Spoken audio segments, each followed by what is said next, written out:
You're listening to the B&H Photography Podcast. For over 40 years, B&H has been the professional source for photography, video, audio, and more. For your favorite gear, news, and reviews, visit us at bnh.com or download the B&H app to your iPhone or Android device. Now here's your host, Alan Weitz. Hi, I'm Alan Weitz, and welcome to the B&H Photography Podcast. Today's subject is film photography versus digital photography, and today's guests are Harvey Wang, photographer, filmmaker, and author of the new book From Darkroom to Daylight, which explores the transition from film to digital photography with conversations and interviews with over 40 photographers and inventors, including George Tice, Susan Meiselas, and Eugene Richards. Also joining us today is B&H writer and quite accomplished photographer, Todd Vorenkamp. And sharing center stage with me today is our producer, John Harris. Well, thanks, Alan. As Alan mentioned, today's episode is film photography versus digital photography. But the truth is I don't really see much of a competition. Digital has clearly won the commercial battle. But from a working craft or an artistic standpoint, we have more of a continuous evolution that we can kind of trace back, pushing 200 years. And like Paul Messier mentioned in your book, we're in a privileged position now. I think we're kind of a bridge generation, and I'm speaking for myself and the folks here, all about my same age. And we have a foot in both worlds, and understanding, maybe not all of us, an understanding that our forebears and our children won't have. So we'll start with that, and I'll throw it to Harvey with the simple question. What are you shooting today, Harvey?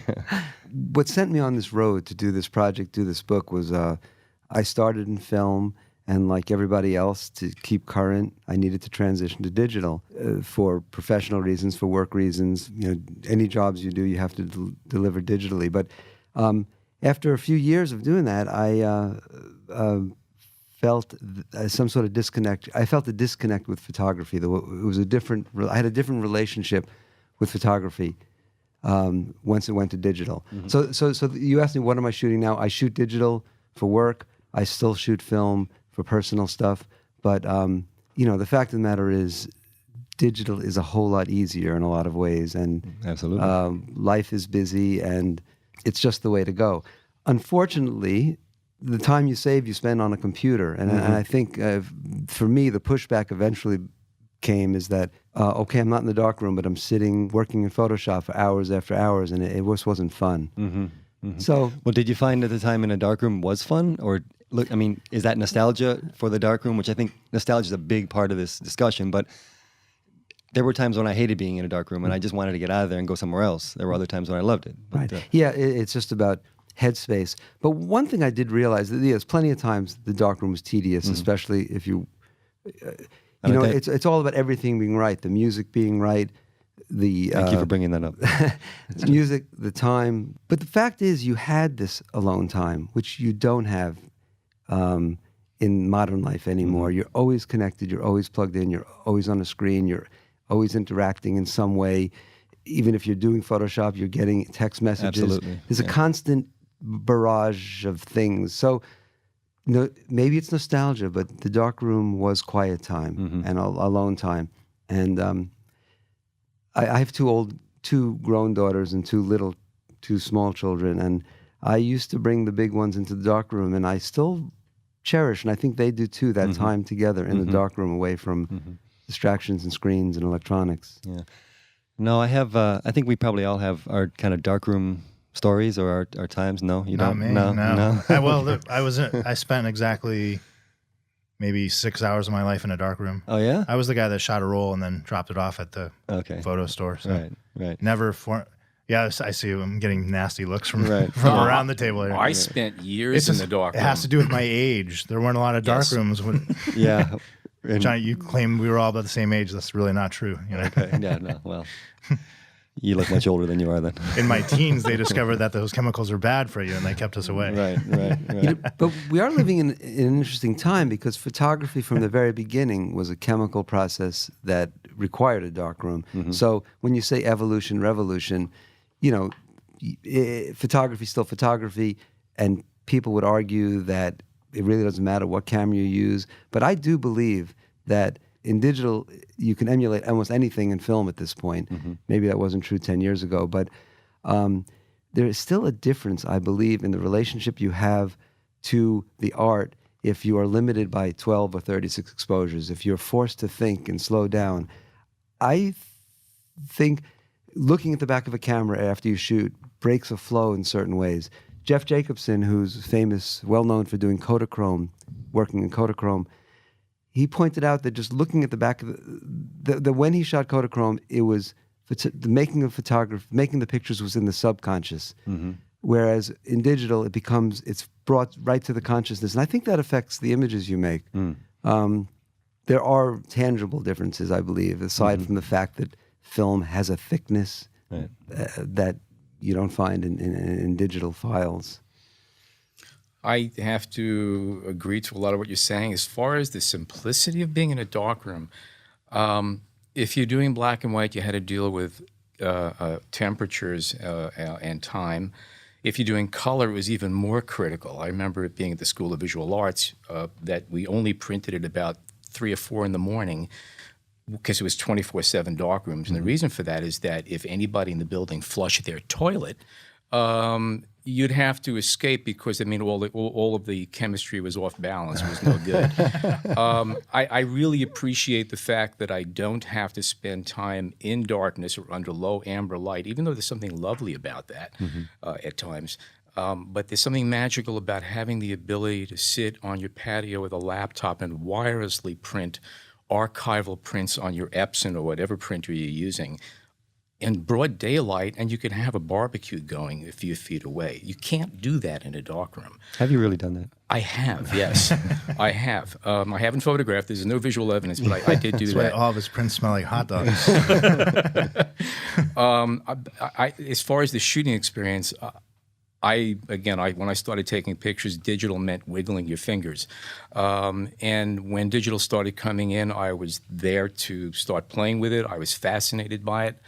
I shot my last roll of film in August 2001 on some antique boats, which was pretty appropriate. And I didn't look back. And from there, I was just going with digital. And I did not play with film again. I had no interest in it until about 1.5 years, 2 years ago. I saw an Olympus O product here at the B&H used department, and I always had a crush on the camera. And I bought it, and I started shooting Tri-X and sending the film out to be developed. I've since picked up a vintage Leica, and I share lenses with my Sony A7 with that, and a medium format camera. And I find myself extremely attracted to the film cameras for reasons of discipline. And you mentioned it earlier that when you have 12 exposures or 36 exposures, you tend to approach photography very different. And the flip side of that is that when I go back to digital, it's like being fired out of a cannon where I suddenly have all of this freedom and I appreciate what digital brings to the table for me. So I love going back and forth, and I could honestly say that going back to film, I think, has made me a better digital photographer. Makes sense, yeah. We come back to this idea of process, but if that's the only thing, it really doesn't go deep enough for me. I mean, let's talk about somebody who's a news photographer, and how are they going to look at this? I mean, to me, being disciplined is one thing, but if you need to get the shot, you need to get the shot. Well, clearly in journalism and advertising and in commercial endeavors, digital, there's no comparison. But I think that's why film is going to become an artist medium. I think that's what we're talking about here. We're talking about artists or craftspeople. Right. And there are, there's lomography. There's, I've spoken in different colleges, and I remember Charlie Harvard, who's a well-known educator and great photographer, telling me that everyone is producing these remarkable pictures. They're large, they're perfect, and they're meaningless. Absolutely. And then the kids see a show, and I'm going to pronounce his name wrong, but Miroslav Tichy, who photographed women as a peeping Tom with homemade cameras and film. They see that work, or they see early Robert Frank prints, which have dust. There might be a new rekindling of interest in creating things that are handmade, unique. I think that's a pretty clear backlash we're seeing across the arts and many elements. I just had finished organizing it's a portal for travel photography. And I hear what you're saying, because I looked at so many travel photographers and their work is incredible. I mean, and of course, many of them are using HDR, so you have these crisp, beautiful images. And after about 10 of these photographers, I kind of got bored. I'm like, this is the most beautiful photo I'm ever going to see, but show me something else, show me something dirty. In my MFA program, my last semester was a thesis review, and there was a student that was new to me. We'd been in the school for 4 years together, but I'd never been in a class with him. And we're reviewing everyone's work as we're coming up on our thesis review, and he did a project on volleyball, Southern California beach volleyball.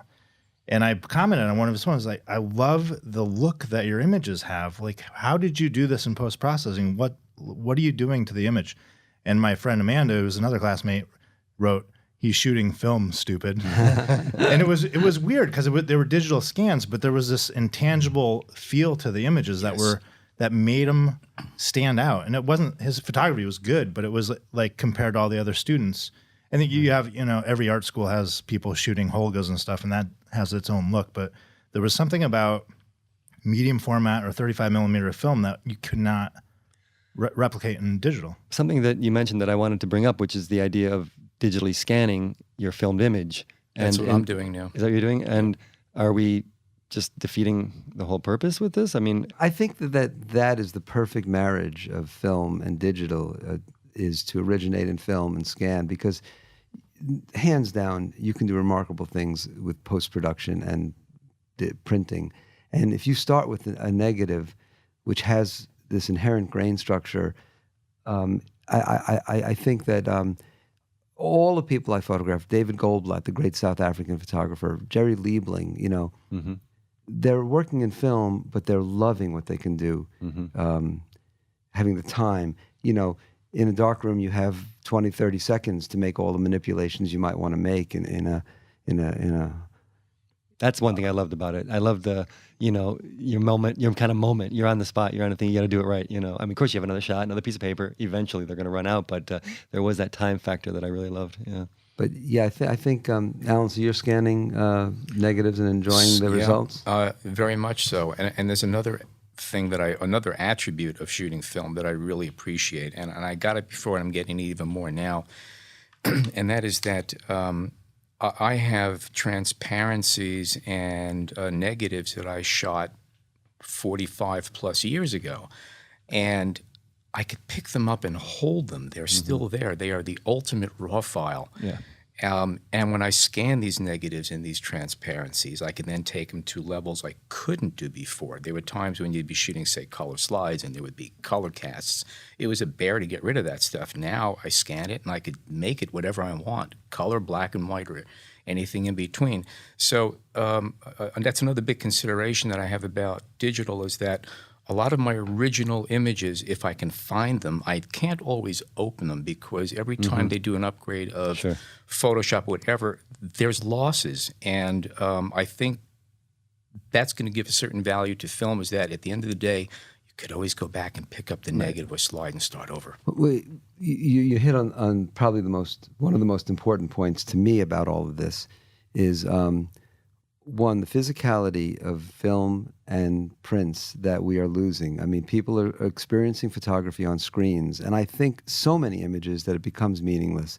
And the other thing is the tangibility of photography, that it's all digital. And this issue, Paul Messier, you mentioned, I mean, he had that great quote in the book where he says, in 100 years, what will exist, a silver print or a digital file? And he says, hands down, that silver print will be there. But unless you've migrated that digital file continually through the years, it won't exist. I always advise people to take their iPhone photos and make a photo album once a year, because, how many people are losing their phones and not backing them up, and there'll be this gap in the social record. Right. We all can find our parents' wedding pictures. Oh, let's go to Facebook, though. Well, I guess, I guess that's giving a lot of faith. Yeah, it is giving a lot of faith. Yeah, absolutely.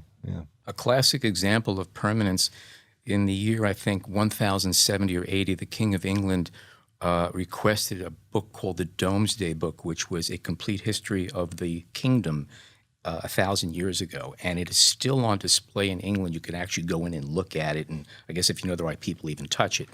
1,000 years later, about 25, 30 years ago, they decided to come out with a new version of it with new digital technologies, and they redid the whole thing. They documented life in the United Kingdom. This is 1970, 80-something. Within 15 years, they could no longer access the files because they are obsolete. Right. But you can still get the $1,000. Let me jump back to the idea of scanning. When you scan your negatives or your slides, is the goal, if you do print them, to have them look like film as much as possible? Or do you just go elsewhere with them? I take pictures. You take pictures. I like the look of film and I like the look of digital. They both have their own attributes, but that's not even in my mind. I just take the image and I work with it, what it is, and if there's something there, I'll take it out or play with it and change it the way I want. But preserving a film look is not necessarily part of it's part of it, but it's not the entire goal. It's the picture that I'm interested in. Mm-hmm. Okay. Let's shift gears for a second. For new photographers that might be listening, digital versus film, there's the perception that digital has made a lot of people much better photographers. Do you guys think that's because people are shooting more, because it's cheaper on the processing end? The cameras are more expensive. I always felt it was. Yeah. Do you think there's an inherent advantage to learning film first? Well, I don't know how you define better. Certainly, the cameras are doing a lot more for you than you don't need to know as much. But I think that's a loss if you don't know what the meaning of an f-stop is, or the meaning of a shutter speed, or the effect, or the implication, or how to use these things. If you're allowing a camera to make a picture for you, yes, you can get a perfectly exposed picture, but that doesn't necessarily mean they're better pictures. Well, I actually might disagree to some degree, because you can learn on a digital camera with almost not even taking a picture. I mean, you can adjust f-stop, you can adjust ISO, you can adjust shutter speed and see what the effects are. Yes, it's on the back of the screen, or you take the pictures, but I always felt that it was a pretty useful tool to learn. It kind of depends on how you want to approach photography. Some people just want to put it in the green mode and go out and take snapshots, and then... Well, no, I'm not talking about that as much as learning. Well, yeah, from the instant feedback or whatever. Mm-hmm. I mean, I think there's a value to that. I don't know if you have... There's people that say you should learn manual transmission before you ever drive an automatic. And 2 points there. I agree. Right. But Formula One is sequential automatic gearboxes now. So the perception is that there's so many more quote unquote photographers now, because everybody has a camera on their phone in their pockets. SLRs are being sold in record numbers. I don't have the numbers, but you go on vacation now, you walk around, everybody has an SLR. Back in the day, it was the only people that had SLRs or rangefinders were the serious ones, and then everyone else was carrying point and shoots. As far as which is a better medium to learn, be it film or digital, it's sort of the antithesis of an argument or the comment I make to people. A lot of people come to me and say, I want a camera that's easy to use. And my stock answer is, if you go to B&H, we have cameras that sell for $24 all the way up to $50,000, and they're all equally easy to use. And they look at me like I'm crazy. And I say, yeah, if you want it to be easy, you put it in program, turn on autofocus, and the most expensive camera we have is a point and shoot. The same argument holds if you say, what's the best camera to learn photography, film or digital?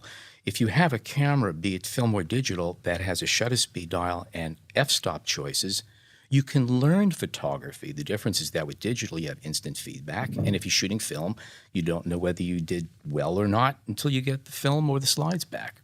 But I think you could learn photography either way if you just strip it away to what the basics are, which is basically a shutter speed and aperture and learning to use your eyes to see. Mm-hmm. Not to answer my own question, but I think one of the values in learning is if you're just going out and shooting and not even, and you throw your pictures up on the screen or you put them on Facebook, unless you actually step back and evaluate your images, you're not going to learn as much as someone who's studying it. Mm-hmm. And when you shot film, I remember, you would pick up your roll of 36 prints and you flip through them. And if there's a couple you like, you pull those negatives and you make enlargements and maybe you stick them on your wall or something. But even if you're shooting film or shooting digital, if you're not studying your photos and you're not wanting them to get better, you're going to end up in the same spot, taking the same exact stuff. I cannot tell you how many times I'd be sitting there over the light box looking at chromes or looking at negatives and saying, why didn't I go one step further? This Now I could take my camera, look at the screen, or just put my eye up to the finder, play the images back, and if I'm concentrating, say, you know what? I didn't do this, I didn't do that. And while I'm there, continue shooting, because if you get your film back, it's over. Too late. Right. It's too late. Paraphrasing Harbit again, who talked about this very issue, he says ultimately, film digital, what really matters is what you point your camera at and where you stand when you take the picture. I mean, ultimately, it's Bullseye. still going to be about the picture. And for some people, like for street photographers, maybe you don't need to. Maybe if you're freed from worrying about exposure, you can really concentrate on the moment you're trying to capture, in which case a point and shoot would be just as effective as any other camera. You don't have to understand what's going on under the hood to drive a car. I guess it's the same totally, argument. yeah. There are some people who are amazing photographers, have no idea why the pictures are coming out well, and there are people who spend their life measuring f-stops and exact shutter speeds, and they can't take a picture. So It's a remarkable time to be a photographer. One, every process that's ever existed is possible today. Still available. From daguerreotypes to ambrotypes to, everything is possible. And there's more interest, like you said. The digital has opened it up to the world. There's more pictures. George Eastman wanted a camera and everyone to. He wanted to make pictures for the masses. It's really happened. I mean, Kodak died, and it happened. So it's a great time to care about photography. Absolutely. Yeah. Well, that's another thing we want to talk about today is kind of a resurgence of film right now.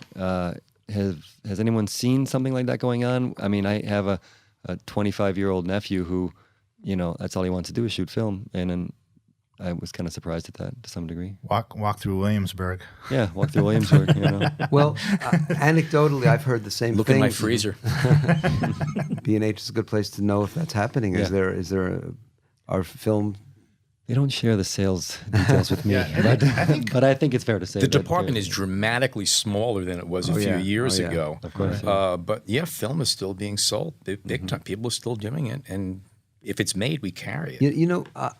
My friend Richard Sandler, who's a great photographer and he's in the book and a filmmaker, told me yesterday that that Kodak has come out with 2 new films, the purpose of which are to lay back digital movies to film because the movie companies realize that their digital 4K films might not exist, so they are laying them back to film to make sure they are preserved. Interesting. So Kodak seems to be doing well in business using film to back up movies. Right. I would say working at B&H, there's a lot of people that shoot film. I don't think that's necessarily representative of what goes on outside of B&H. I think that we have a weird little microcosm of the photography world here. Like if you come to B&H, there's a lot of people that are very passionate about it, which is a cool thing. It's maybe it spreads from here, maybe it doesn't. Can we talk a bit about sharing and the dissemination of images? Because I think digital might have that, might have film beat there. I mean, no, I mean, yeah, it's an understatement. And you mentioned the fact that, there's too many images, or maybe not too many, but to the point that their meaning is, I mean, if there's one of something, it's really important. If there's a million, they're not so important. But, if you want people to see your work, and I think most photographers do, the web is the way to do it, no? I've tried sharing prints on Facebook, and they keep falling off the screen. I've noticed that, on your computer over there. Yes, it's very easy to share pictures now, and that is a great thing about the digital stuff. But Elliott Erwitt said something funny to me. He says, I'll get some pictures. My son-in-law will send me some pictures. He'll send me 50 pictures. And, I go through them, and none of them are any good. Mm-hmm. He said, maybe it'd be better if he sent me 1 or 2 pictures. Yeah. And so, you can share things, and, you shoot like a machine gun and you share them. But well, you make all your friends editors, and who wants to be an editor, right? I mean, there was a lot of people on social media who they'll take 20 photos of the same subject, and they all go on their Facebook feed or their Instagram feed, and you're like, whoa. Yeah. Was it a smug mug? I mean, I think that's the right word for it, right? Smug. I mean, because there's just they just put everything from the party and don't do the editing, which is, more than half of the job of the photographer, I guess, to edit. I mean, I would think so. I think that's one of the problems with digital is I'll do night, when you do night photography, one of the beautiful parts of that is that it slows you down like film does. Your exposures might be 2 minutes, 4 minutes, 16 minutes. So you're not out there machine gunning. Mm-hmm. But sometimes if it, especially if it's only a 30-second exposure or something, I'll take 4 or 5 variations of that. And then you go home and you're like, ooh, that one's that's different. And then you have to sit there and decide, where if you were shooting film, it would have been click, 30 seconds, move on to the next thing. Right. And you never would have known what, the difference in the texture of the water if you had adjusted the f-stop or the shutter speed. And then you end up sitting in front of your computer, Well, I get that shooting events or with people and, their smile is just, incomprehensibly different, and you spend 10 minutes trying to decide which smile is nicer when you have 10 photos of the exact same basically photo. Yeah, but you have to agree that some of the magic is gone when you and some of the chance. You know what you get with digital, which is great if it's a job and you want to walk out of there with having gotten the shot but you miss out on those happy surprises that we experience in film. Absolutely. Yeah. No, we talked about process and discipline and the fact that you have to slow yourself down. And I'm not sure that, someone who's 12 now that will be a pro photographer or an artist in 15 years is going to ever really care about that so much. Maybe I could be wrong. But the process on the other end is what I always loved, which is when you get your images back from the lab or when you develop them, there are those moments of magic. Or I love to, they open the box of the slides and you lay them all out, you look at them, and when you wow, you got one, it's such a good feeling, I mean, that you don't get in digital. You never get it because you have a sense when you look at it, and then you go back and you look for that one image on your computer screen, you find it's just not the same, right. And you do spend half your time looking at the back of the camera when you might have been shooting. And, as soon as you look away, Platone, the great portrait photographer, said he shoots film. He talked about the fact that if he was shooting digital, as soon as he looked away, he would lose, he's photographing Gaddafi or, these heads of state. He cannot lose them for a second. That's a good point. The back of the camera. Especially for a portrait photographer, right? I mean, you start looking at your work. First of all, it makes you look like you don't trust yourself and you don't know what you're doing. And second of all, you give the person opportunity to say, well, we're done. Absolutely. That's a good point. Very good point. Harvey, can you talk a little bit about the book? How long it took you to get this together, how long the process was, et cetera, et cetera? It was a 8 or 9 year project. Wow. And it kind of came to me in a period where I was feeling very down about I was one of these kids, like a lot of people my age, who started as a teenager. I was the photographer in my group. I was the guy with the camera, so it became part of my identity, and I used it as a passport through many things in my teens and 20s. It took me places. I would be in Appalachia, or I would be going across America, or I'd be in punk clubs.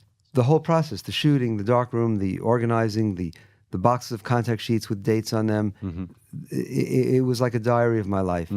So I realized at some point I had switched to digital, and then I lost this connection to photography. I had hard drives. I didn't know where things were. I didn't know what to do with this stuff. I wasn't making prints. It no longer had any meaning. I didn't know what to and I thought, like, we just lived through a transition in technology. It's as if we were hot metal typesetters and offset came along, or we were blacksmiths and the car, took over. And I said, a lot of the other work I've done, a book about New York called Harvey Wang's New York, was about the disappearance and change of ways of life. And I thought, well, my own career has just undergone this change, and I'm not documenting it. So I thought to find an answer for myself about how to find my way was to go out and talk to my peers, and it kind of developed like that. I've always been interested in oral history, and I made a movie as well. I started to film photographers all over America. I went to England, I went to Amsterdam. And I'm sorry to interrupt, but were all the photographers those that started with film, or were there also some let's just say younger people involved, and were they all also people that have since made the transition to digital, or not necessarily? Many of the people I talked to started in the film era, although I also interviewed the inventor of the digital camera and the inventor of Photoshop, and artists for whom digital reinvented them. They were able to reinvent themselves with digital. They're using photography as a painting tool in a way. Ruud van Empel, hundreds and hundreds of layers to create his beautifully nuanced images. Okay. So it's not just a nostalgia book. it's not just a nostalgia book at all. In fact, I had hoped to come through the end of this 8-year project and feel firmly committed, like I found the answer. But in a way, I appreciate what's being done digitally. I have a tremendous nostalgia for film, and it's just an ongoing. It's just an ongoing kind of. I don't know if I have figured it out, but I feel like it was very important to get these stories, and they're emotional and they're personal and they're historic, and they cover all aspects of the story, from the camera repairman to the chairman of Ilford, who is still manufacturing film. I liked his part. His segment too was really nice, or his chapter. Yeah, his name Howard Hopwood. I love what he says. He says, "For the past 20 years, people have been asking me how long can Ilford continue to make film?" And he said, I always give the answer 5 more years. Right. He says, I still give the same answer, 5 more years. Then he gives him a high five. Right? Did you start the book on a typewriter and then No. transition? Come on, Harvey. I was an early, I have a collection of typewriters, but I'm an early computer guy. I had a Mac SE in 1984, and I've loved the computer. So no, I'm a computer guy. Well, I started reading the book today, and I said, okay, I'll read a couple. I picked out a few of my favorite photographers and read them, but after I got done, I wanted to read That's the what next you're one and the doing next at one. work today? Yeah. No, did I say work? But, anyway, it reads really well. It's not easy to take an hour-long interview, as you guys will all know if you're doing this thing, and make it tight and accurate to the spirit of your subjects. And I feel like we worked hard to do that with this book. Great. All right. It's published by Daylight Books and distributed by DAP, and it's on Amazon at this very moment. And try to get it on the B&H too. Is Yeah, that possible? We'll cut that out if not. Just doing a book, I think, is a statement in a way too, because most imagery is on screens. But there's a resurgent interest in photo books. Have you noticed? Absolutely. I did one this past year. It was very rewarding. It Yeah, really was. I think that we're all craving something physical we can hold. I think that's a really good point, the physicality. And that's how we were going to have a discussion on touching prints, and we'll do that later. But I think there's no doubt that that's at the heart of a lot of this, Also, there's something about holding a print. I'm particular about what the paper feels like. It's a whole other experience. No two ways about it. Yeah. I love the cover, by the way. I love the way that face, Thank you. Yes. You know who that is, right? That's me. That is you. That's me at age 16. Really? Self-portrait. A selfie. My Selfie, daughter's 25. One of her friends said, your dad did the first selfie, as if there's never been a self-portrait before. But from that perspective. And then you put it on the cover of the book. Let me just wrap it up with one of the quotes from the book, which is from the great Elliott Erwitt, who said, the result is the only thing that counts. How you got to it is immaterial. Okay. Here. All right. Thank you very much, Harvey. Thank I you. really Thanks appreciate for you having coming me, out, and- especially at such short notice. Yeah. Congratulations on the book. Alan, thank you very much. Pleasure. Jason, as always, our engineer. Todd, appreciate it. Join us again on the B&H Photography Podcast. And in the meantime, check us out at bnhphoto.com/Explora for news and reviews. Follow us on Twitter at B&H Photo Video, and email your questions to podcast@bnhphoto.com.